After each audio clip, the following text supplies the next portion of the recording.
I'm gonna have to live on Earth, I'm gonna live on Earth my way. Or I guess on the highway.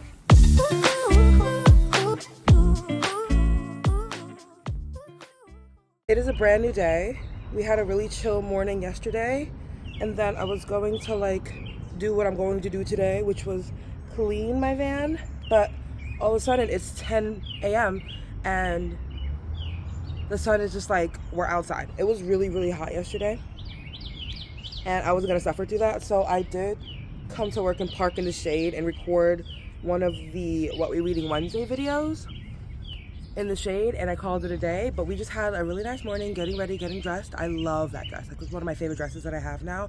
But I fear I have to go through all my clothes and repick my favorites and get rid of the stuff that doesn't bring me joy, because I'm also bringing more stuff in, i.e. buying more clothes, shopping sprees, and I need to understand that I need room. I have been looking on the top of my van because it has a roof rack. I can put storage on my roof rack, but I fear that allowing that space would make me have more stuff that I don't need. So we're not gonna do that. But anyway, yesterday was a really good, just getting ready day, and then I did one video, and now we're here. What I want to do today is deep clean the fuck out of my van. I have not cleaned it since the last time I cleaned it, which was months ago. But even months ago, I didn't really clean it. And so we're gonna deep clean, meaning taking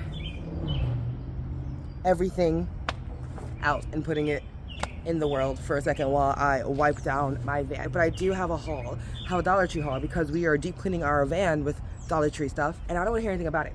There being here, Lord. The first thing I got was a duster, mostly for the front of my car, like the dash, because I haven't dusted it since I got it. The next thing that we got are automotive protectant wipes for inside the vehicle, and I got automotive glass wipes. Will any of this really clean my car? I don't think anything will ever do what you expect it to do 100%, so no. But I'm hoping it gets me like the feeling of like a clean home. And it's so dusty in there, and it's so pollen-y. Other things that I got from the dollar store are face wipes, because sometimes I am getting like settled down for the night and I don't feel like doing my entire holy camole skincare routine, and so to get off like the oil and some of the dirt from the day, I need wipes. So I got these. I used these like yesterday night. They're good. I feel good. They are fragrant, which I don't like. Usually whenever I get any kind of wipe or chemical thing or anything for my face or body, it needs to be non-fragrant besides body wash. But I hope you know what I mean. Like, it has to be non-fragrant, simply because it's a lot of fragrance. I don't know. I feel like it's the fragrance in it that can break you out. I'm not sure. Something I always like to have on me are surface wipes. Literally for if I'm cooking and the top of my cooler gets dirty, or any surface that I have, like this table on the door, gets dirty, I can just wipe it down. I need these simply because when I'm around a place where I can't shower for a day, this freshens me. I'm not always, okay, if I'm at home base where my work is and stuff like that, there's always going to be a gym to shower in. But when I went to see Bright Beach, I saw how not few far in between, but how long of a distance some Planet Fitnesses were, and I couldn't get there, or decided that it was too late for me to drive somewhere and I wanted to stay in my spot and be kind of stealthy where I sleep. I still feel dirty, so to freshen up when I don't have a gym next to me,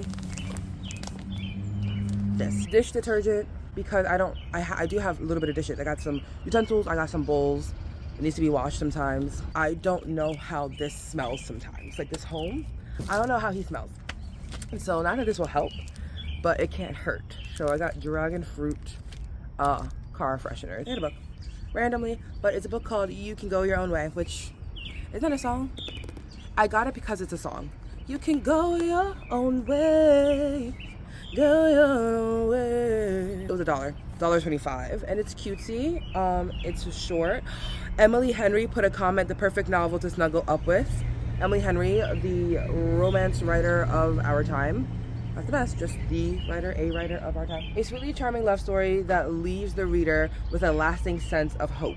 Adam Stillwater is in over his head, but the Old City Pinball Arcade is the only pieces of his dad that Adam has left. And he's determined to protect it from Philadelphia's newest tech mogul, who wants to turn it into a cold, lifeless gaming cafe. Whitney Mitchell doesn't know how she got here.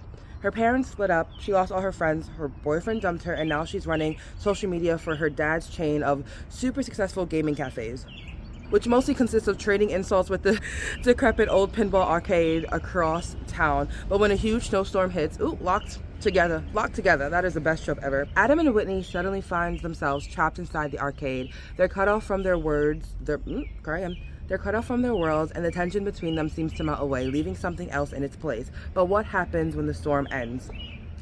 Love. And then lastly, we got some storage containers to organize. This thing over here. I put it up. I put all the stuff that I want to put in it. I did tell you that I was going to go back and organize it. It's been months I have not organized that. It's still kind of like a shit show, and I kind of just like move things to the side when I need to get like certain things. And I want just a little bit more of organization where I know where things are and they're still not in the same place, but at least they have a place. That's the kind of organization system we got going on here. So this is for another video though, but I did get them from the dollar store. So the first thing we have to do, literally, I was gonna start with the dash. I suddenly got overwhelmed.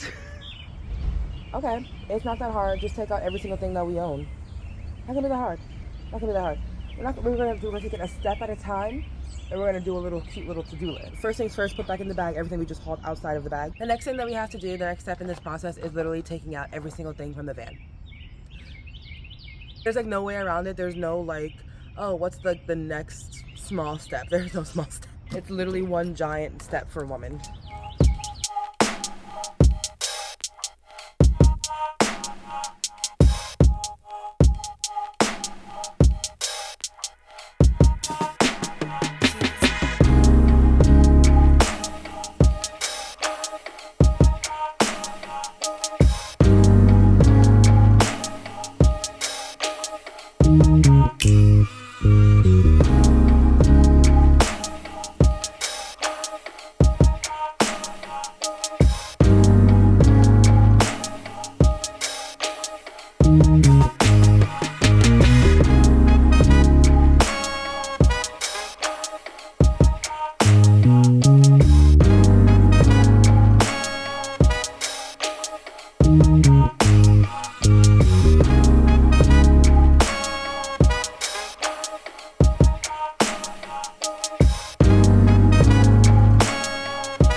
Surface wipe time. On the floor though. That's the surface. Literally yesterday though, yesterday when I was deciding whether or not to do this or to just come to work and find shade and record a video, I quickly went over to the library because it's kind of my spot of like neutrality where I can just sit or I can use the facility. Some places that I go with my van, I know that I can't just sit there, or I choose not to just sit there. I always like use their facility or whatever, i.e. a Barnes & Noble or a Starbucks. But the library is kind of somewhere where I find like solace. So I go and I park wherever I need to park for shade or just to sit for a second and get my thoughts aligned. Today I did that to see like, can I find shade? Can I be comfortable doing a video and cleaning my van in this heat? It was a no, but while I was at the library and parked, this guy drives up. Oh no, more red bugs. Oh, this is gonna be a problem, isn't it? This guy pulls up and he comes out and I say hi. Mind you, I'm like next to my van eating an Airhead. Also, you're kind of blocked by everything. Hold on, ow, my knee. Hold on, 1 second. I was next to my van, chilling, listening to music, eating an Airhead because I had candy and I wanted candy. I go to the front of my van, like go to the other side of my van where this man, to the side where this man is parked. And he asked me, he's like, hey, do you want a piece of candy? And in my head, stranger danger popped up. But I'm like, no, I can take him. I can fight the shit out of him if I need to. So I just said, no, I actually just had a piece of candy because I did in fact just have a piece of candy. I thought he was either being creepy or just being too nice, whatever. So I said, oh no, I actually just had a piece of candy. It was Airheads. It was really sour. Me just having a normal conversation. He's like, oh, okay, it's really hot today. I was like, it is so hot today, I'm gonna go find shelter. And in my head, the shelter meant that I'm gonna come to work and find shade somewhere where I know. And he was like, oh, do you know any of the parks around the area that we're currently in? I was like, yeah, I know like a few parks. I really like them. I love taking walks or whatever in the morning. And he's like, there's 2 parks here and there. He tells me the 2 parks. I looked them up. They're pretty parks. He's like, there's no one there. You can just chill there. And I was like, okay. Like, I love an area where no one else knows the area. Give me that. I love solidarity. I love a little bit of solitude. And then he leaves and he was like, good luck and so on and so forth. And I was just like, yeah, same, have a good one. I'll check those parks out. I really do like parks. And as he walks away because he's walking into the library, I'm just like, I think he thinks that I am recovering from an addiction of some sort. Because usually when people are recovering from a drug addiction, they do crave sugar for like, not that high, but I guess that whatever chemical releases during doing drugs, sugar can help with those cravings, I guess. I don't know exactly what it is, but I think he thinks that that's what I am simply because of the van that I'm in. The van looks atrocious. I love Ben. He looks like what he's been through. Like, you know how some people quote on like Twitter, it's just like, you'll never know by looking at me what I've been through. Ben looks like what he's been through, which is 34 years of life. He's rusty. He's falling apart. I love him to death though. He's mine. But it's funny because also when I was like parked in Burlington a few days ago, when I was parked at a different area a few days ago, just to like have a new scenery and like watch a beautiful sunrise near the water. The area is very walkable, but I was parked near the water where there's a huge patch of grass, people bring their dogs, and then there's pavement people can walk. While I was like settling down for the night and like laying down getting ready to sleep, this one lady is passing my van and talking to her friends. A group of friends are passing my van, and this one lady isn't walking on the pavement, she's walking on the grass where my windows are open from the side doors. And I hear her say, this van is really creepy. And I'm like, and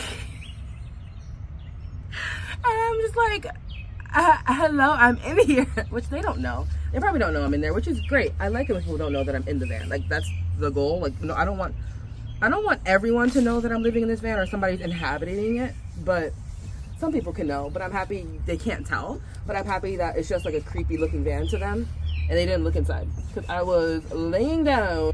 But I find it just really funny how people perceive me or perceive my van, because granted, I don't think anyone is getting more normal to choose a life on 4 wheels, but I don't think it's normal in certain areas, and it's not a choice that some people have to make. It's a necessity because they're just trying to survive. So I'm choosing a life in which people live just to survive, where I'm just like sitting here and having the best time of my life. When I'm literally, knock on whatever kind of wood we got here, 1 car accident away from like not having someplace to live. That's scary. That's like something that's really hard to think about, but that's also some people's reality that they can't really stray away from. Like, I'm here by choice, they're there by necessity. So I can see how sometimes in certain areas this kind of life, or the look of the van, or a van like this can look odd to other people. I just think it's funny how it's like how I'm being perceived by other people. But also, going back to that man, he could have just asked like, oh, are you okay, instead of assuming that I am displaced. Hello? Also, if he asked me questions about like what he's perceiving my life to look like from just driving up to it, I think he would learn some stuff about like other people's lives, instead of just assuming that I'm again displaced because of addiction.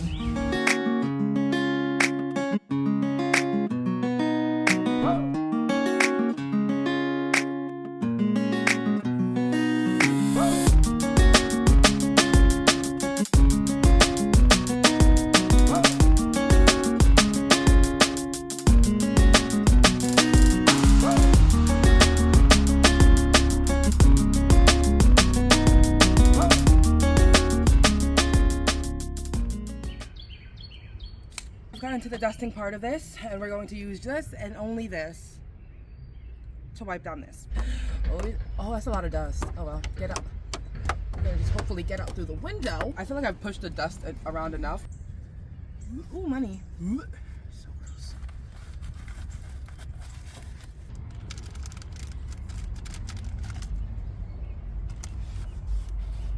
This is how clean we got this part.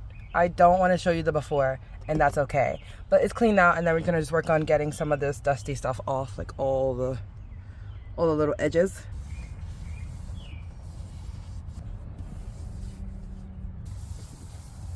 Oh, that is hot. That surface is so freaking hot. Ow, ow. He looks gorgeous. He looks like at least 32 now. I'm sorry, baby. I'm just kidding. You are young and you still have miles and miles to go. What is it in miles to go before I sleep? In miles to go before I sleep. What? Is that an Edgar Allan Poe or a Erning? I think it's Edgar Allan Poe. Maybe? I just say that because I know those two writers. And miles to go. No. Frost. Robert Frost. And miles to go before I sleep. I think that's a Frost poem. 40 ounce. That's it for this video. I'm done deep cleaning. This is where I think my energy for that stuff goes. I still have work, so I still have to have energy to do that. But I hope you enjoyed the video. If you have any questions, put them down below. If you enjoyed the video, let me know down below. I love you. I am grateful for you. I am grateful for you, and I will see you in the next one. Bye.